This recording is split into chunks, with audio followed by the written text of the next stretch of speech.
14. And Yahweh spoke to Moshe, saying, This shall be the Torah of the leper for the day of his cleansing. He shall be brought to the priest, and the priest shall go out of the camp. The priest shall look and see if the leprosy is healed in the leper.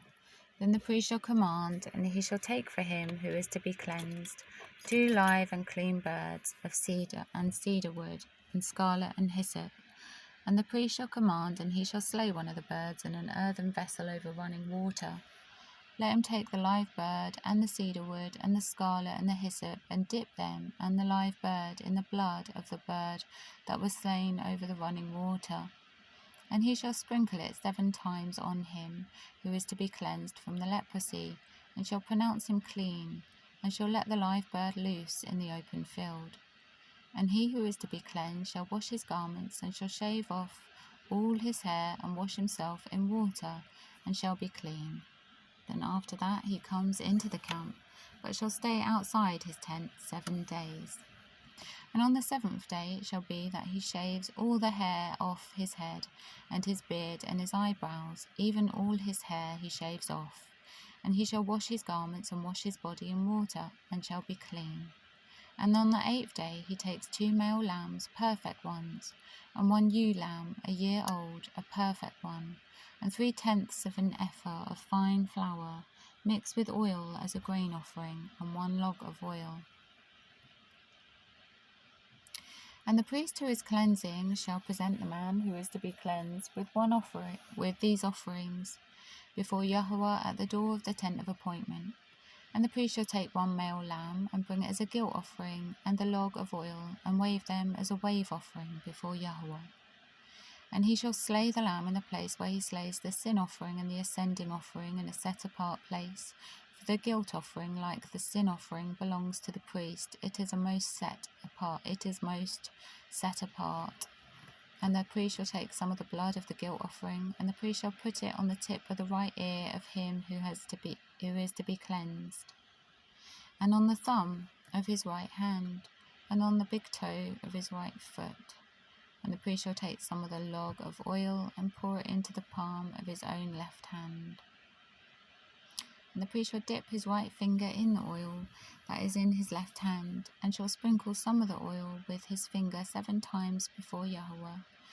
And of the rest of the oil in his hand the priest puts some of the tip of the right ear of him who is to be cleansed, and on the thumb of his right hand, and on the big toe of his right foot, on the blood of the guilt offering. And the rest of the oil that is in the priest's hand he puts on the head of him who is to be cleansed. And the priest shall make atonement for him before Yahweh. And the priest shall make the sin offering, and make atonement for him who is to be cleansed from his uncleanness. Then afterwards he slays the ascending offering. And the priest shall offer the ascending offering and the grain offering on the slaughter place. And the priest shall make atonement for him, and he shall be cleansed, and he shall be clean. But if he is poor, and is unable to afford it, then he shall take 1 male lamb as a guilt offering, to be waved, to make atonement for him, and 1/10 of an ephah of fine flour mixed with oil, as a grain offering, and a log of oil, and 2 turtle doves, or 2 young pigeons, such as he is able to afford, and 1 shall be a sin offering, and the other an ascending offering. And he shall bring them to the priest on the 8th day for his cleansing, to the door of the tent of appointment before Yahweh. And the priest shall take the lamb of the guilt offering, and the log of oil, and the priest shall wave them as a wave offering before Yahweh.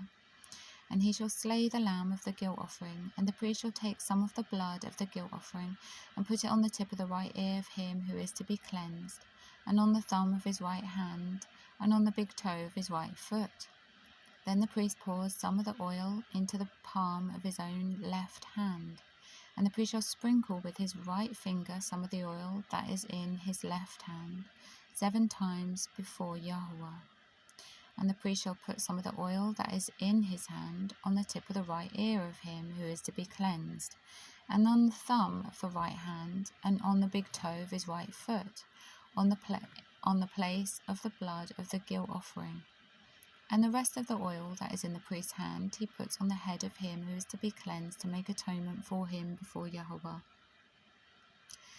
And he shall prepare one of the turtle doves or young pigeons, such as he is able to afford, that which he is able to afford, the one as a sin offering, and the other as an ascending offering, with the grain offering.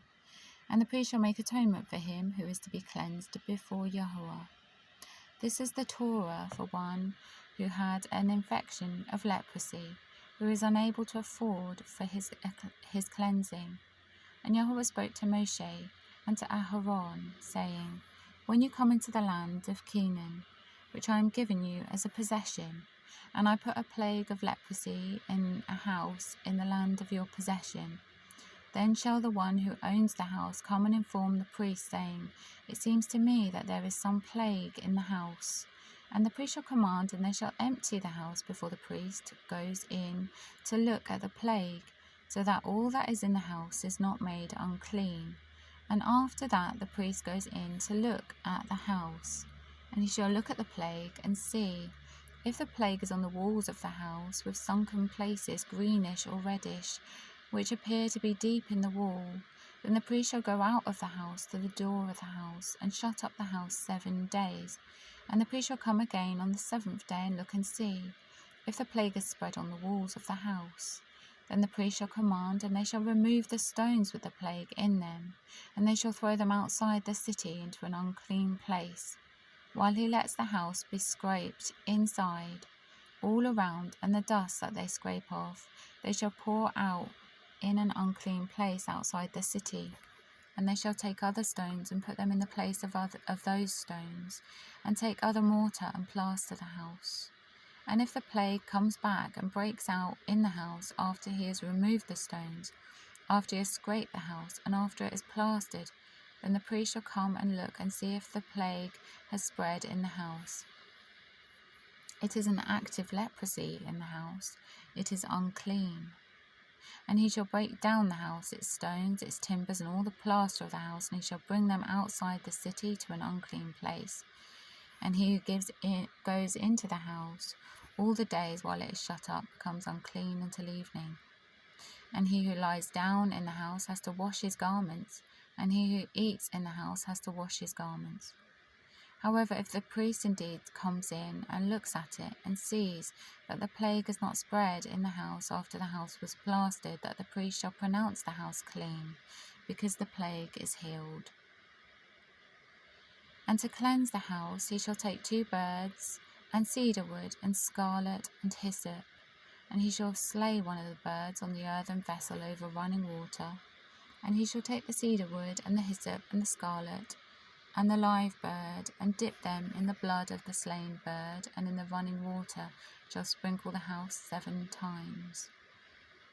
He shall thus cleanse the house with the blood of the bird, and the running water, and the live bird, and with the cedar wood, and with the hyssop, and with the scarlet. And he shall let the live bird loose outside the city in the open field, and shall make atonement for the house, and it shall be clean. This is the Torah for any infection of leprosy and eruption, and for leprosy of a garment and of a house, and for swelling, and for scab, and for a bright spot, to teach when it is unclean and when it is clean. This is the Torah of leprosy.